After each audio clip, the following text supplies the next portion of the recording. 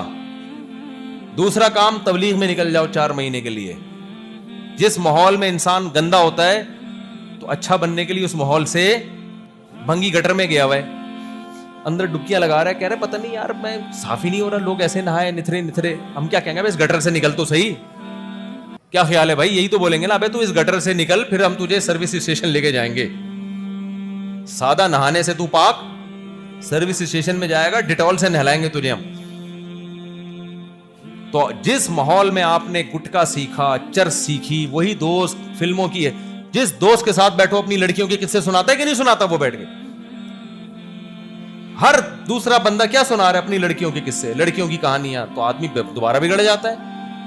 تو اس لیے تبلیغ میں بہت بڑی نعمت ہے. 4 مہینے لگاؤ, 4 مہینے نہیں لگا سکتے چلہ لگا لو, چلہ نہیں لگا سکتے سروزہ لگاؤ, شروع کرو جانا. انشاءاللہ آہستہ آہستہ گناہ زندگی سے نکلے گا, آج نہیں کل نکل جائے گا. کم از کم اتنا تو ہوگا نا, آگے نہیں بڑھو گے, جس گناہ پہ ہو وہیں تک رہو گے. ورنہ گناہ جب کرتا ہے انسان, اگلا قدم اس سے آگے, اس سے اگلا قدم اس سے بھی آگے. آگے نہیں بڑھو گے, پیچھے نہیں آؤ گے تو کم از کم رک تو جاؤ گے نا وہاں پہ.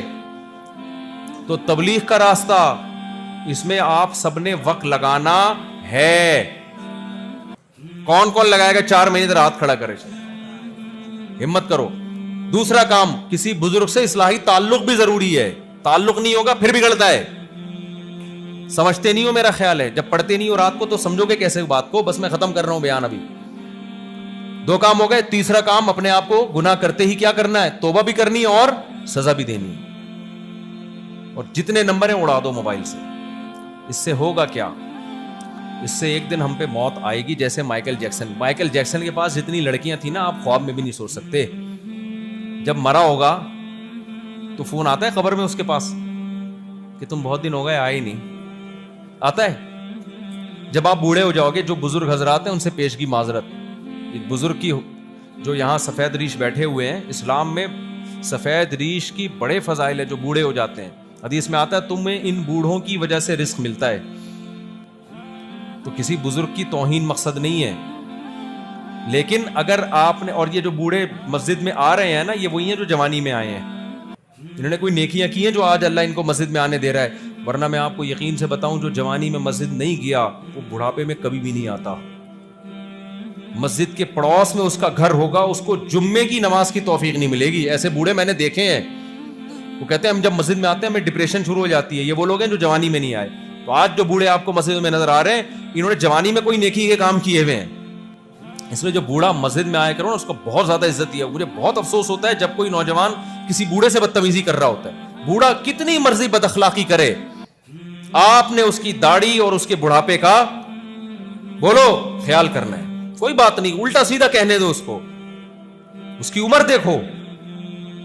نبی نے فرمایا ان من اجلال اللہ اکرام الشیب المسلم, بوڑھے کا احترام اللہ کا احترام ہے. اصل میں جو اللہ کی عزت جس کے دل میں ہوگی اس کے دل میں بوڑھے کی بھی عزت ہوگی. آج بوڑھوں سے ایسے بدتمیزی سے بات کر رہے ہوتے ہیں. تو یہ جو بوڑھے آ رہے ہیں نا ان کو کام کیا ہوتا ہے. لیکن میں آپ کو بتا رہا ہوں کہ آپ اگر ابھی لڑکیوں سے تعلق نہیں چھوڑو گے نا, حسینوں کے نمبر ڈیلیٹ نہیں کرو گے, تو بڑھاپے میں حسینوں کے نہیں حکیموں کے نمبر ہوں گے آپ. آج کون سے کھانسی رک نہیں رہی ہے, کون سے حکیم صاحب سے رابطہ کرو. میں پھر قصے سناتا ہوں نا. ایک 80 سال کے بوڑھے تھے, وہ گئے اور کہنے لگے کہ بھائی شام کو میرا کسی خاتون سے نکاح ہے, کیا کیا چاہیے اس کے لیے. انہوں نے کہا آپ کا زندگی چاہیے بس ہمیں, آپ اور تقوی والی زندگی اختیار کرو گے. میرے شیخ حضرت مفتی رشید احمد صاحب رحمہ اللہ کے والد صاحب 90 سال میں شادی کی انہوں نے, پتہ نہیں دوسری یا تیسری, کیونکہ زندگی کیسے گزری تھی بولو, تقوی والی. میں پہلے 80 سال بتاتا تھا, آج ہمارے استاذ نے بتایا 80 نہیں 90 سال, اور 90 سال میں ان کے بیٹا پیدا ہوا. یہ کس کی برکتیں ہیں؟ یہ گٹکے کی برکتیں ہیں, یہ فوش فلموں کی برکتیں ہیں, یہ حسینوں کے نمبروں کی برکتیں ہیں. کیا ہو گیا ایسے چپ, ایسے لگ رہا ہے جیسے بالکل. یہ تقوی کی برکتیں ہیں, حالانکہ وہ کوئی ان کے ڈاکٹروں حکیموں سے تعلقات نہیں تھے. تو آپ پرہیزگاری والی زندگی, ہمیشہ سکون والی زندگی, اور گند والی زندگی تھوڑے دنوں میں برباد. زانیوں کے حال تو دیکھو, چہروں پہ کیسی نحوستیں ہوتی ہے زانی کی, اور پھر آخرت میں اللہ کے اجر دے گا اگر دنیا میں تقوی اختیار کیا. تو تقوی میں 2 چیزیں بس میں آج بتاؤں گا. نمبر 1, حرام لذتیں چھوڑ دو, اگر کبھی ہو تو کیا کرو, توبہ کرو اور اپنے آپ کو سزا دو. دوسرا کام کیا کرنا ہے, نماز کی پابندی. یہ تقوی میں سب سے پہلی شرط ہے. آج سے عزم کرو تکبیر اولیٰ کے ساتھ جماعت کی نماز کا اہتمام کریں گے. اب عادت چھوٹ گئی, پڑھی نہیں جا رہی, کوئی بات نہیں, جس دن ناغہ ہو اس دن اپنے آپ کو سزا دینی ہے. سمجھ رہے ہو, جس دن ناغہ ہو کیا کرنی ہے. اب سزا آپ خود بیٹھ کے سوچو گے کیا سزا. بہت بڑی سزا نہ رکھ لو, 1 کروڑ روپے صدقہ کروں گا, وہ ہوئیں گے ہی نہیں. تھوڑا اتنی سزا دو کہ سزا بھی ہو اور تھوڑی تنبیہ بھی ہو جائے. سزا بھی بہت بھاری بھرکم نہ ہو اور اتنی ہلکی بھی نہ ہو کہ روزانہ دیتے رہو تو کوئی فرق ہی نہیں پڑ رہا. یہ خود طے کرو, اور کسی بزرگ سے اصلاحی تعلق ہو تو وہ بتا دیں گے آپ کو. ٹھیک ہے نا. 2 کام, نماز کی پابندی اور نشہ اور یہ حرام لذتوں سے بچنا ہے. تو اللہ کیا فرماتے ہیں, میں تمہیں جنت کے باغات دوں گا جن کے نیچے نہریں بہتی ہیں, اور ساری جنت کی نعمتیں ایک طرف. اللہ آخر میں کہتا ہے وَأَزْوَاجٌ مُطَهَّرَةٌ, اور پاکیزہ بیویاں دوں گا. اتنی بیویاں جنت میں ملیں گی نا, انتہائی خوبصورت, جن کے حسن کو اللہ نے بیان کیا. کیسے اللہ بیان کرتا ہے, مقصورات فی الخیام کأنہن بیض مکنون, جیسے چھپائے ہوئے انڈے ہوتے ہیں نا ایسے سفید, کوئی داغ دھبا نہیں. اور کیا, قاصرات الطرف عین, عینا بڑی آنکھوں والی, بڑی پلکوں والی, جس کے حسن کو اللہ بیان کر رہا ہو قرآن مجید میں. آپ کی سوچ جہاں ختم ہوتی ہے اس کا حسن وہاں سے شروع ہوتا ہے. یہ ناپاک لوگوں کے لیے نہیں ہے, یہ کن کے لیے, پاک لوگوں کے لیے جو گند میں منہ نہیں مارتے تھے. ابے سمجھ میں آ رہا ہے کہ نہیں آ رہا ہے؟ تو کتنا افسوس ہوگا کہ ان حرام عورتوں کے پیچھے جوانی لٹا دی, اور آخرت میں جب جنتیوں کو, پیغمبروں کو, شہداء کو, نیک علماء کو, صلحاء کو, برائیوں سے بچنے والوں کو حوریں مل رہی ہوں گی. میں کہتا ہوں اللہ جہنم میں نہ بھی ڈالے, یہ حسرت ہی بہت بڑی جہنم ہوگی. اللہ کہے تو جہنم میں نہیں جائے گا, بس جنت میں بھی نہیں جائے گا. میں کہتا ہوں اس وقت یہ جنت میں نہ جانا ہی جہنم ہوگا, جبکہ اللہ کہہ رہا ہے میں آگ میں ڈالوں گا. تو تھوڑے دن صبر کر لو میرے بھائی, اللہ اس سے بہت اچھا دے دے گا. یہ میں نہیں کہہ رہا, یہ کون کہہ رہا ہے, اللہ کہہ رہا ہے. یہ کون کہہ رہا ہے, اللہ کہہ رہا ہے. تو صبر کر لو, حلال کی طرف جاؤ. حلال پہ پابندی نہیں ہے کہ میں صبر کروں گا, میں ایک شادی بھی نہیں کروں گا تاکہ جنت ملے, ایسا نہیں ہے. نکاح کرنا پیغمبروں کی بولو نا سنت ہے, وہ تو کرنا ہی کرنا ہے. جتنا زیادہ کرو اتنا اچھا ہے. حقوق بھی پورے کرو, ایسا نہ آدھا بیان سنو آدھا رہ جاؤ, وہی بات ہے. پہلی شادی ہو چکی ہے, دوسری کر لو, تیسری کر لو. لڑکیاں بہت ہیں بھائی, اور پہلی والے کا حق بھی ادا کرو, اس کو ترساؤ نہیں. ایسا نہ ہو کہ اس کو بھول جاؤ. کرو, اللہ نے پیسہ دیا, کسی کی نہیں, ابا کی بھی نہیں سنے اس میں. تو سیدھی سی بات, اجازت اللہ نے دی ہے تو ابا کو حق ہے کہ وہ اجازت چھین لے. جب آپ زنا کرو گے تو ابا بچائے گا قیامت میں آپ کو, ابے کیا ہو گیا؟ ایک آدمی نے کہا میں اپنی منگیتر کے ساتھ گھومتا ہوں, انجوائے کر رہا ہوں لائف کو, اور زنا بھی معاذ اللہ وہ کر رہا ہوں, اور شادی نہیں کر پا رہا میں, ابا منع کر رہے ہیں. میں نے کہا یہ سارے کام تو ابا سے پوچھ کے کر رہا ہے؟ جب لڑکیوں سے دوستیاں لگاتے ہو ابا سے پوچھا تھا ابا یہ والی کیسی ہے, لگا لوں دوستی اس سے؟ اس کے بیلنس جلوا رہے ہو, ابا سے پوچھا تھا یہ سارے کام کرتے ہوئے؟ اس سے ڈیٹے مار رہے ہو. قائد اعظم سے پوچھا تھا قائد اعظم کے مزار پہ ڈیٹ؟ قائد اعظم بولیں گے کہ میں نے اس لیے بنایا تھا پاکستان, تو میرے ہی مزار پہ آ کے ڈیٹ مار رہا ہے. کمبخت تجھ سے اصال ثواب نہیں ہوتا, میرے لیے مغفرت کی دعا نہیں ہوتی, تو ڈیٹ تو نہ مار. میں تو کہتا ہوں قیامت میں فرشتے بعد میں حساب لیں گے, پاکستانیوں سے پہلے قائد اعظم نے حساب لینا ہے. ٹھیک ہے کہ تم نے میرے مزار کو کیا ڈیٹنگ پوائنٹ بنایا بھائی.